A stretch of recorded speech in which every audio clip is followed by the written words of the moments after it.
Buenas noches, gracias por estar una vez más acá con nosotros en este tiempo en que juntos queremos seguir examinando las Escrituras.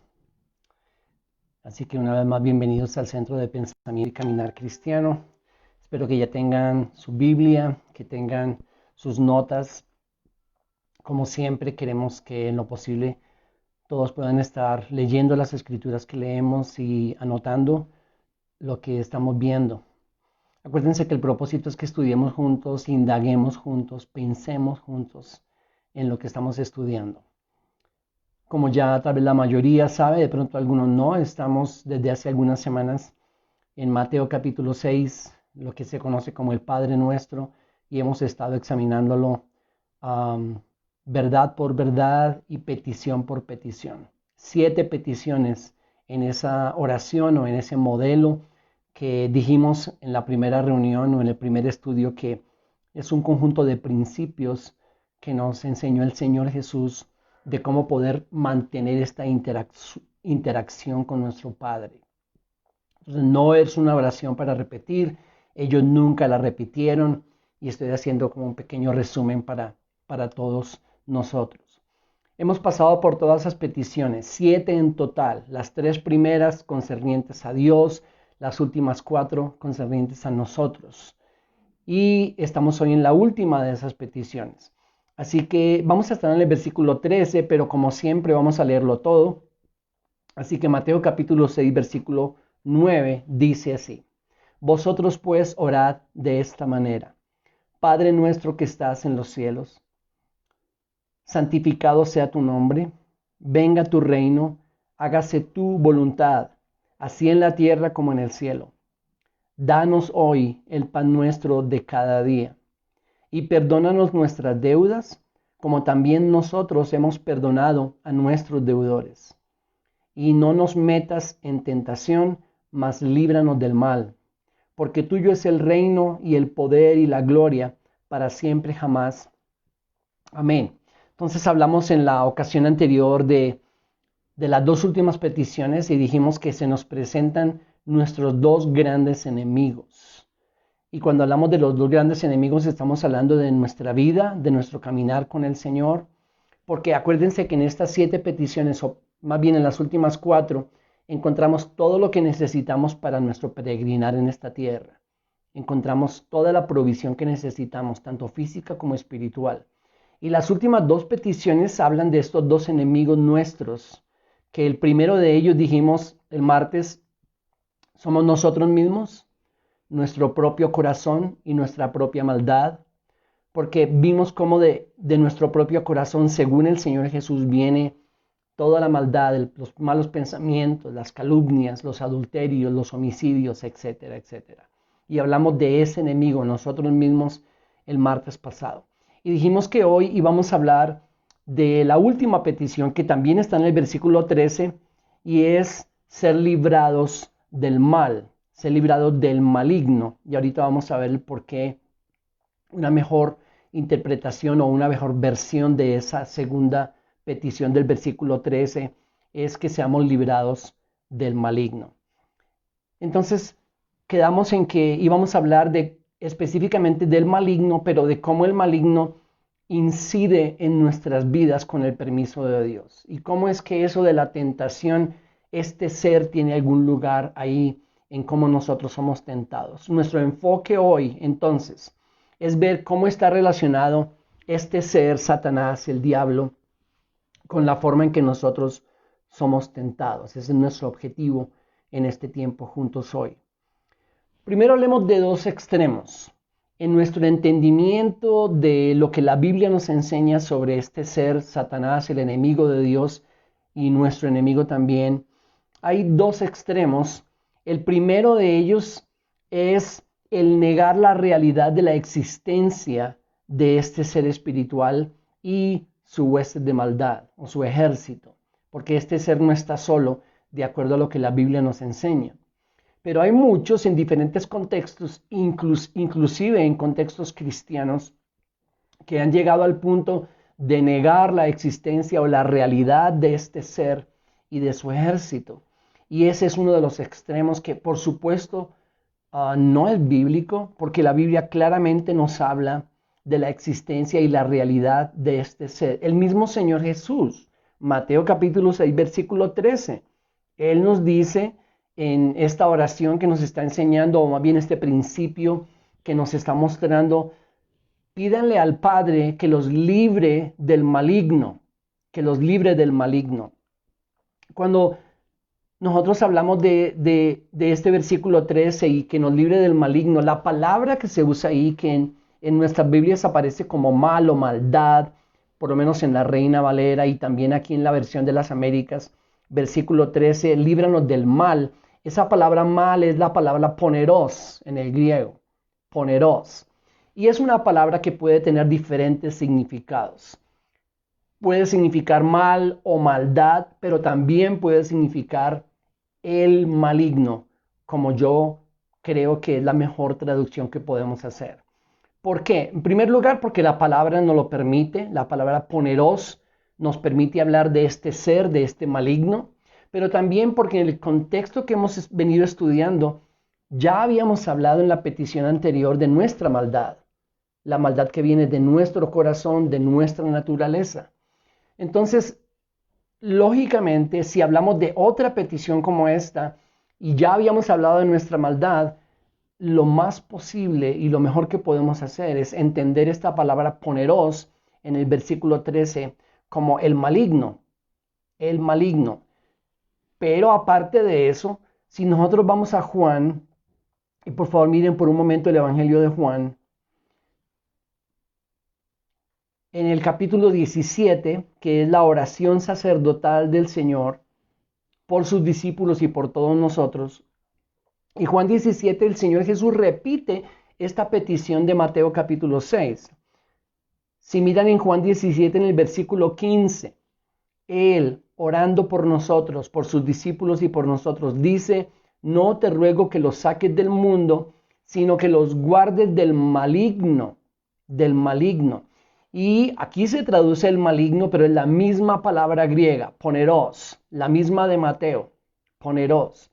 Entonces, no solamente quería mostrarles que un mejor acercamiento a ese contexto de Mateo capítulo 6, volvamos a Mateo, por favor, es que nosotros interpretemos esa maldad del versículo 13 de Mateo 6 como el maligno en lugar de maldad o de mal, aunque está bien traducido maldad, pero es mejor hablar del maligno, de este ser llamado Satanás, diablo y con muchos otros nombres en las escrituras. Y por lo tanto nos enfocamos en cómo este ser tiene esa incidencia en el proceso a través del cual nosotros somos probados por Dios y tentados por este ser. O tentados por, como dice Santiago, nuestra propia naturaleza pecaminosa. Entonces el primer extremo es el negar la realidad de la existencia de este ser espiritual, y ya vimos cómo el mismo Señor Jesús está confirmando la realidad de la existencia de Satanás, nuestro enemigo. Y Él lo está mostrando como un enemigo. Líbralos. Oren que el Padre los libre de ese ser, de ese maligno. Y en Juan 17 Él está orando a su Padre, líbralos de ese maligno. El otro extremo, hablando de este ser de Satanás, es darle el protagonismo o el papel que las escrituras no le dan. Y esto es muy común en nuestro contexto, es muy común en nuestras comunidades y en muchas de nuestras congregaciones. Y es que le damos a este ser un papel que la Biblia no le da. Permítame colocarlo en estas palabras. Muchos en nuestro contexto y en nuestras comunidades hablan de cómo todo el tiempo viven peleando con el diablo, lo regañan, lo reprenden, reciben y dan al mismo tiempo y viven en una guerra continua con este ser, y este ser les jala el pelo y los molesta y los perturba y los asusta, y ellos viven en esa guerra continua que es lo que se conoce como la guerra espiritual, y es una batalla diaria que en gran parte realmente es mucho más o proviene mucho más de la imaginación de muchos que de las escrituras, porque las escrituras nunca nos presentan esta guerra espiritual o llamada guerra espiritual, como esa guerra, pelea continua con este ser que tristemente en la vida de muchos está presente cada día y muchas veces cada momento. La Biblia no le da ese protagonismo, no le da ese papel. La Biblia presenta a este ser de una manera muy diferente y ahí está el otro extremo. Un extremo, negar su existencia. El otro extremo, darle el papel y el protagonismo que las escrituras no le dan a este ser llamado por la misma Biblia Satanás o diablo. Quería comenzar con esos dos extremos porque es importante a la hora de ir a entender cómo ese ser tiene incidencia en el proceso de nuestra tentación, porque él sí es el tentador. Entonces, habiendo visto y entendido esos dos extremos, hablemos un poquito de lo que la Biblia nos dice acerca de su naturaleza. Y hoy no vamos a hacer un estudio acerca de Satanás, solo quiero que veamos algunos de los aspectos de lo que la Biblia nos dice es y cómo es este ser, la naturaleza de este ser. En primer lugar, es un ser creado. No es creador, es creado, es una criatura. Dios lo creó. Eso lo podemos ver si quieren anotar, porque no vamos a leerlo en el momento. Ezequiel capítulo 28, versículos 13 al 15. Versículos 13 al 15 de Ezequiel 28. ¿Qué dice ahí? Habla del día de la creación de este ser. El día de la creación de Satanás. Este es un ser creado. No es creador, por supuesto, tenemos un solo creador que es Dios. Como no es creador, es una criatura, no es todopoderoso. El único que es todopoderoso es el Señor, nuestro Dios. Satanás no es todopoderoso, no lo puede todo. Tiene poder, sin lugar, la Biblia lo dice, pero no es todopoderoso como el Señor. Por supuesto que no. Entonces, es un ser creado, no es todopoderoso, y la Escritura lo presenta como un ser sometido a Dios. Así lo muestra tanto en el Antiguo Testamento como en el Nuevo Testamento. Este es un ser que está sometido a Dios, a la soberanía de Dios. El martes lo mencioné, lo vuelvo a mencionar ahora. Lutero lo llamó el diablo de Dios, como un instrumento que Dios usa cuando Dios quiere y de la forma que Él quiere. Es muy importante que nosotros entendamos todas estas verdades y luego revisemos lo que nosotros creemos acerca de ese ser y si está de acuerdo con lo que la Biblia enseña o no. Para darles un ejemplo, muchos cristianos creen que el diablo es todopoderoso, que todo lo puede. Eso no es verdad. Él no es todopoderoso. Es una criatura y la Biblia lo presenta como una criatura que está sometida a la autoridad de Dios y a la soberanía de Dios. Otra cosa importante para nuestro estudio hoy, no es omnisciente. Omnisciencia es saberlo todo como nuestro Dios. Dios lo sabe todo. El diablo no.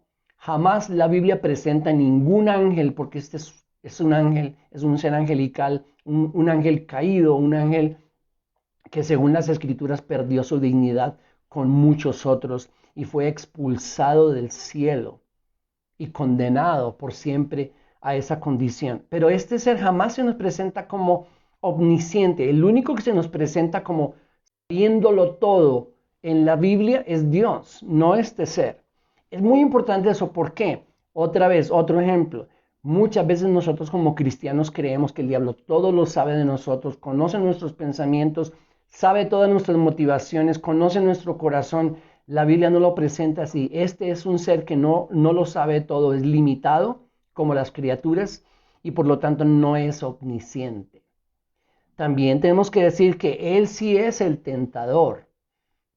Y esto quiero decirlo porque estamos hablando de cómo este ser tiene incidencia en esa tentación que estamos pidiendo en el versículo 13 de Mateo 6. Líbranos de la tentación, no nos lleves a la tentación. Y luego, inmediatamente después, y líbranos del maligno. Por supuesto, porque ese maligno es en la Escritura llamado el tentador. Lo vimos el martes, solo repito la cita, Mateo 4:2, en la tentación del Señor Jesús. La Biblia específicamente lo llama, vino a él el tentador, hablando de Satanás, para tentar al Señor Jesús. Entonces, estos son simplemente algunos aspectos de la naturaleza de este ser que necesitamos entender para poder mirar cuál es la incidencia de este ser en nuestra tentación. Déjeme repetirlo, es un ser creado, no es todopoderoso. La Biblia lo presenta como sometido a Dios, no lo sabe todo, no es omnisciente y Él es un agente que Dios usa cuando Dios quiere y de la forma que Él quiere. Y sin lugar a dudas es uno de los agentes que Dios usa para tentarnos, para llevarnos por ese periodo de prueba. Última cosa en este punto, del martes también. Dios no tienta a nadie, dice Santiago, porque de Dios no puede proceder el mal. Dios nos prueba. Y Dios muchas veces nos prueba llevándonos a tiempos de tentación. Y Él usa nuestra naturaleza pecaminosa o Él usa al diablo, a Satanás o a su ejército para tentarnos, para llevarnos a través de ese proceso de prueba. Habiendo entendido eso, entonces ahora sí vamos a, ¿cómo es eso de líbranos del maligno? ¿Cuál es nuestra oración? ¿Qué es lo que el Señor Jesús está comunicándonos en este principio? El propósito de este ser, si lo vemos en Juan, vayan por favor una vez más a Juan. Y en el capítulo 10, Cristo claramente nos dice, en Juan 10:10, que este ladrón, este ser, solo viene para robar y para matar y para destruir. Y ese ha sido su propósito siempre. Yo he venido para que tengan vida y para que la tengan en abundancia. Pero Satanás, como el ladrón, solo tiene un propósito y es matar, robar, destruir. Ese fue su propósito en Génesis capítulo 3. En Génesis capítulo 3, la caída del hombre, la desobediencia de Adán y Eva. Obviamente ellos no eran los dos únicos protagonistas de esa historia. El capítulo 3 comienza hablándonos de un ser que escondido en la serpiente, escondido en ese animal, en la serpiente, engañó ese día a Eva y a Adán para hacerlos desobedecer una orden que Dios les había dado, que era muy clara para ellos, la entendían perfectamente y aún así fueron engañados y desobedecieron. ¿Qué era lo que pretendía ese ser escondido en la serpiente en Génesis 3? Destruir lo que Dios había hecho. Cuando él vio esa familia, la hermosura de esa familia en el Edén, él dijo, tengo que destruir. Y la única forma que él usó en Génesis 3 fue el engaño. Y no olviden eso porque ahorita vamos a regresar allá. Y los engañó. Adán y Eva fueron engañados, desobedecieron, cayeron en desobediencia, en pecado. Y como consecuencia de eso, vino la condenación a todos los hombres, dice Pablo. Entonces su propósito siempre ha sido ese de Juan 10:10, robar, matar y destruir. Y no ha cambiado. No ha cambiado. ¿Cuál es su propósito con todo el mundo y todos los habitantes y aún incluyéndonos a nosotros como hijos de Dios hoy en día? El mismo, destruir, engañar, hacer daño. Eso es lo que pretende. Pero de eso tenemos que pasar a entender otra cosa que nos enseña la Biblia muy claramente en el Nuevo Testamento.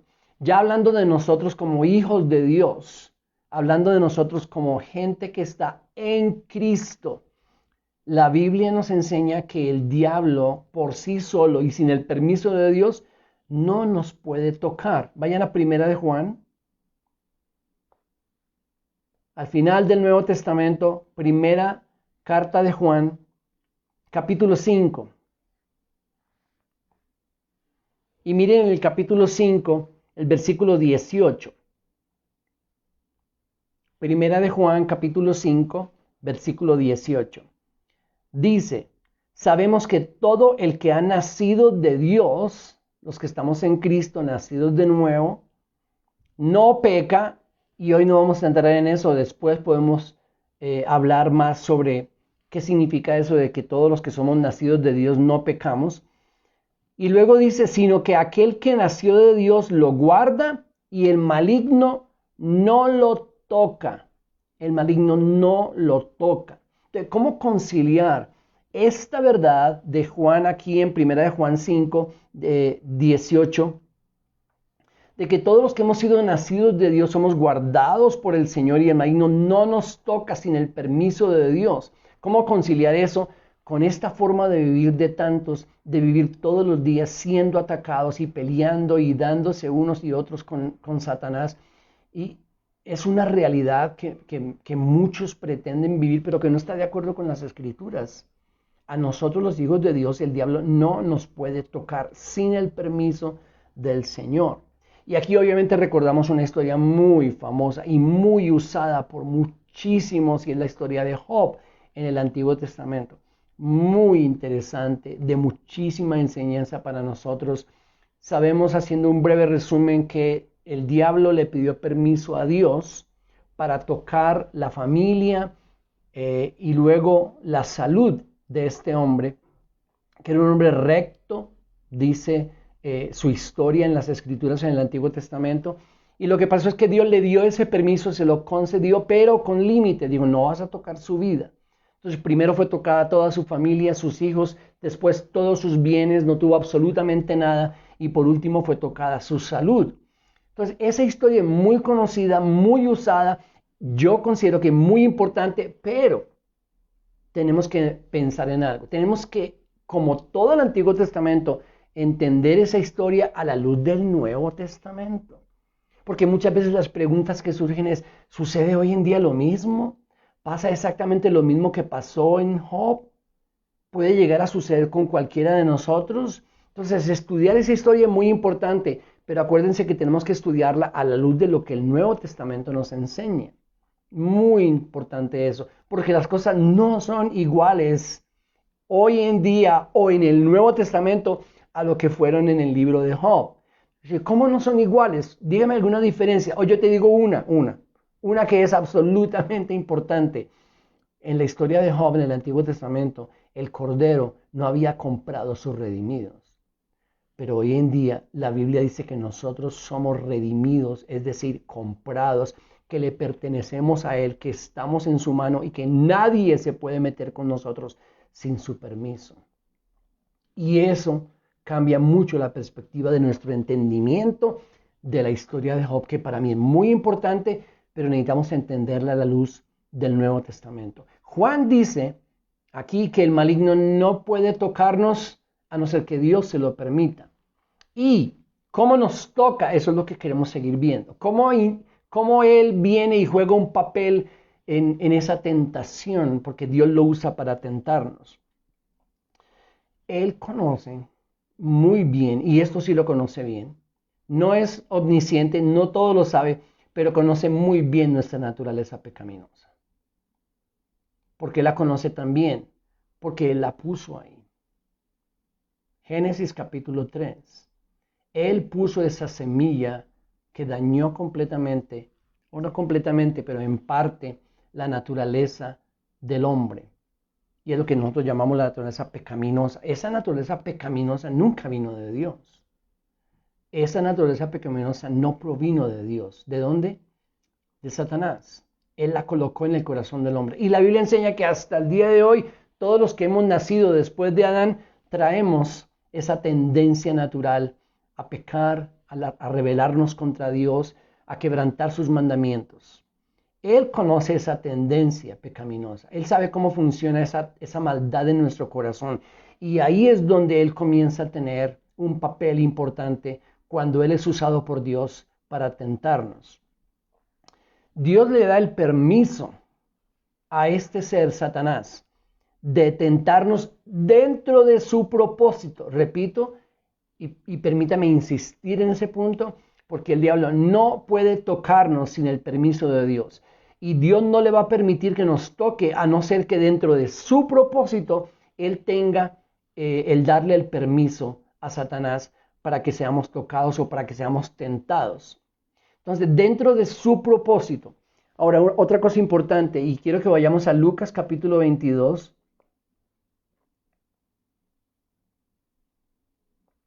Porque cómo responder a esa pregunta de, hoy en día puede suceder lo mismo que sucedió en la historia de Job, que el diablo pidió a Dios permiso para incidir en la vida de este hombre. Bueno, miren Lucas 22 y vayan al versículo 30, al 31, perdón. Miren lo que le dice el Señor Jesús a Simón, que era uno de sus discípulos, y estamos en el Nuevo Testamento. Versículo 31 de Lucas 22. Simón, Simón, mira que Satanás os ha reclamado o pedido, dice la Reina Valera, para zarandearos como a trigo. Y si nosotros leemos después la historia, nos vamos a dar cuenta de que ese permiso le fue otorgado. Le fue otorgado. Satanás te ha pedido, Satanás te ha reclamado para zarandearte como a trigo. Versículo 32. Pero yo he rogado por ti para que tu fe no falle. Y tú, una vez que hayas regresado, fortalece a tus hermanos. Entonces, ¿sucede eso en el Nuevo Testamento según lo que encontramos en la referencia del Nuevo Testamento? Sí, sucede. Dios le sigue dando permiso a este ser para que nos tiente, porque Dios ha decidido que nosotros seamos probados.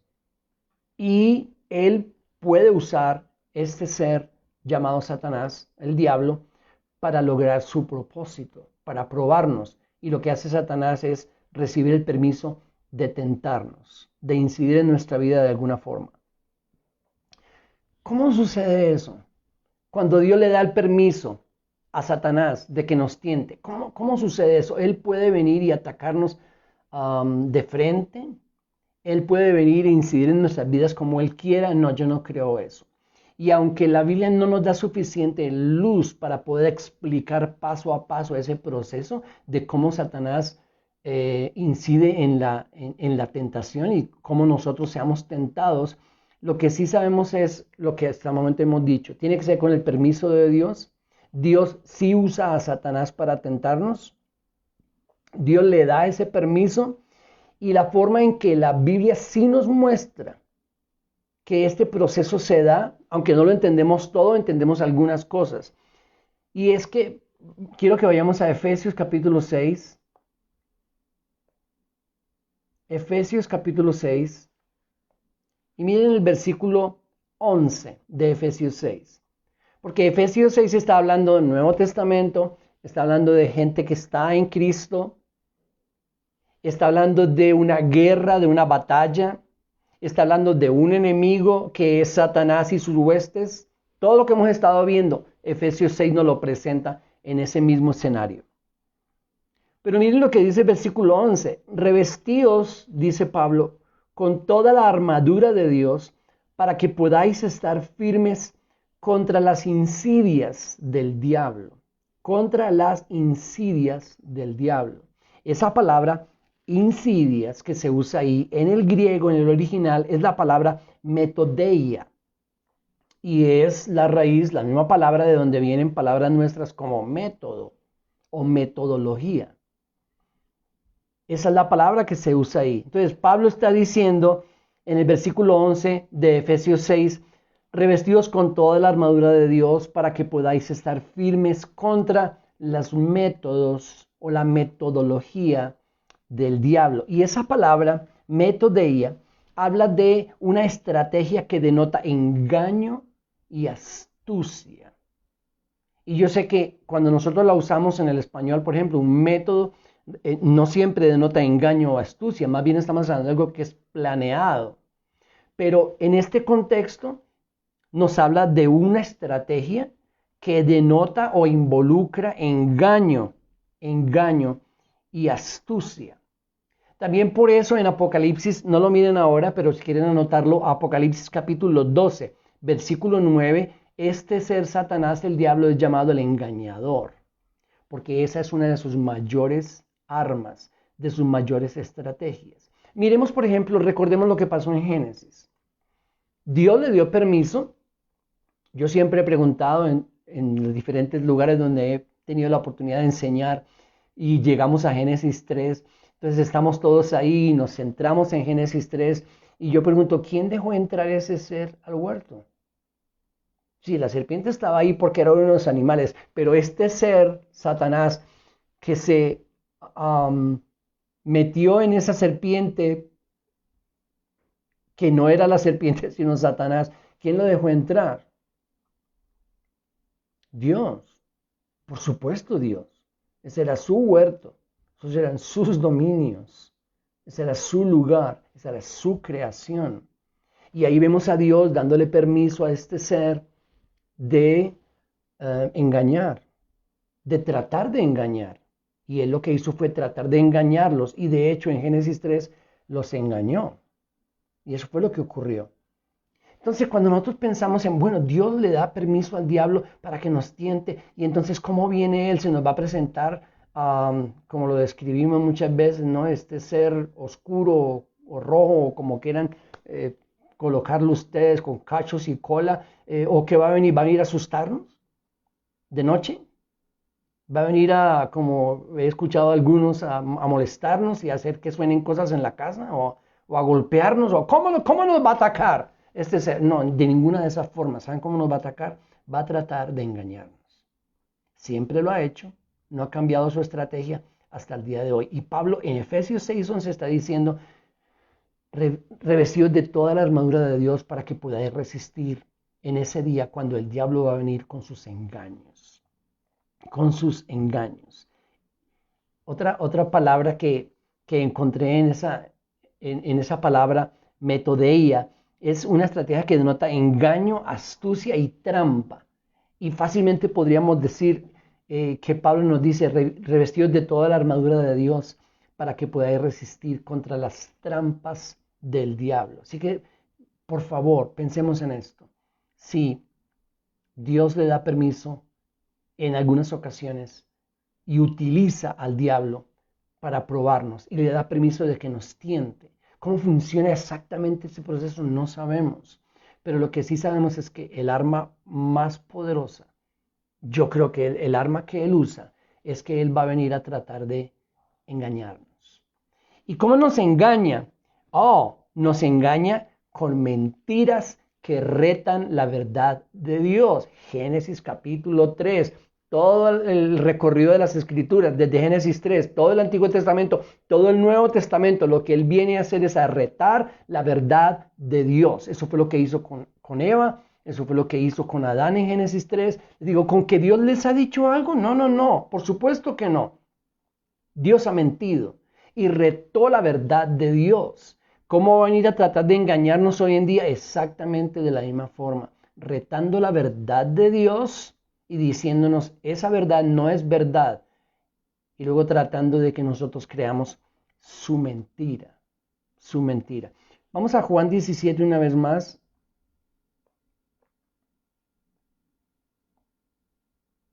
Evangelio de Juan.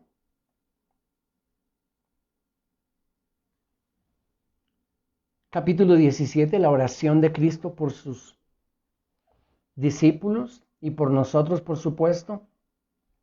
Y miren el versículo 15 una vez más. Ya lo habíamos leído, pero leamos una vez más. 15. No te ruego que los saques del mundo. Y aquí estamos, ¿cierto? Viviendo, como Pablo dice a los colosenses, en medio de un siglo oscuro, malvado. No te pido que los saques del mundo, sino que los guardes del maligno, porque en ese mundo donde ellos van a estar, el maligno, con tu permiso, va a venir a tratar de engañarlos, retando la verdad de Dios. Entonces dice el 15, no te ruego que los saques del mundo, sino que los guardes del maligno. 16, ellos no son del mundo, como tampoco yo soy del mundo. Y miren el 17, santifícalos en la verdad. Tu palabra es verdad. Une todas esas ideas en este mismo contexto de lo que Cristo está orando. Te pido que no los saques del mundo porque ese es tu plan y tu propósito. Ellos van a estar ahí. Y estando ahí van a ser probados por Dios. Y van a ser probados por Dios cuando le dé permiso en algunas ocasiones a Satanás de que los tiente. ¿Y cómo los va a tentar? Los va a tratar de engañar. ¿Cómo los va a tratar de engañar? Con mentiras, retando la verdad de Dios. Por eso, Padre, yo te pido que tú los santifiques en la verdad. Tu palabra es verdad. Por lo tanto, ¿cuál es la mejor forma de enfrentar al enemigo? la mejor forma de enfrentar sus ataques, la mejor forma de enfrentar sus insidias, la mejor forma de enfrentar esta metodeia de Satanás, sus trampas, sus engaños. Cuando rete la verdad de Dios, cuando trate de engañarlo, la mejor forma es con la verdad. Con la verdad. ¿Qué debieron haber hecho Adán y Eva en el huerto? Que obviamente no sucedió. ¿Qué podrían haber hecho? Si un momentito, ¿qué fue lo que Dios nos dijo? ¿Cuál es la verdad de Dios? Que no nos acerquemos a ese fruto. Punto. Esa es la verdad de Dios. No vamos a cambiar la verdad de Dios por la mentira. El enemigo viene en Mateo capítulo 4, que lo vimos el martes, y tienta al Señor Jesús como hombre, porque Dios no puede ser tentado, pero en su humanidad Él fue tentado. Hebreos dice que para identificarse con nosotros, ¿cómo lo tentó? Retando la verdad de Dios una y otra vez. ¿Cómo se defendió el Señor Jesús? Con la verdad. Tristemente muchas veces vemos que nosotros como creyentes, como cristianos, estamos tratando de defendernos con una gran cantidad de supuestas armas. Y repito lo que dije al principio, vamos a agarrarnos con él y vamos a regañarlo, porque eso significa la palabra reprender, regañarlo. Y vamos a decir cosas contra él cuando Judas nos dice que el arcángel Miguel ni siquiera se atrevió a proferir juicio contra este ser. Entonces, ¿cómo hacemos para enfrentarlo? ¿Cómo hacemos para enfrentar sus engaños? Con la verdad, con la palabra de Dios. Porque Cristo está diciendo en Juan 17, tu palabra es verdad. Y por eso estamos aquí. Y por eso invertimos tiempo como estos, en conocer cada día más la verdad de Dios. Y llenándonos cada vez más de la verdad de Dios, vamos a estar, como Pablo dice, revestidos y firmes el día en que Él venga con su engaño y con su mentira. Y vamos a poder identificar la mentira del enemigo porque conocemos la verdad de Dios. Esa es la forma de defendernos de los ataques y estar firmes el día de la tentación. Y antes de orar quiero decir que una de esas mentiras, y solo quiero reiterar algo que yo dije el martes, una de esas mentiras del diablo es que nosotros no somos perdonados. No hemos sido perdonados. Cuando la Biblia nos dice que en Cristo, si tú y yo estamos en Cristo, Dios nos perdonó todos nuestros pecados en Él.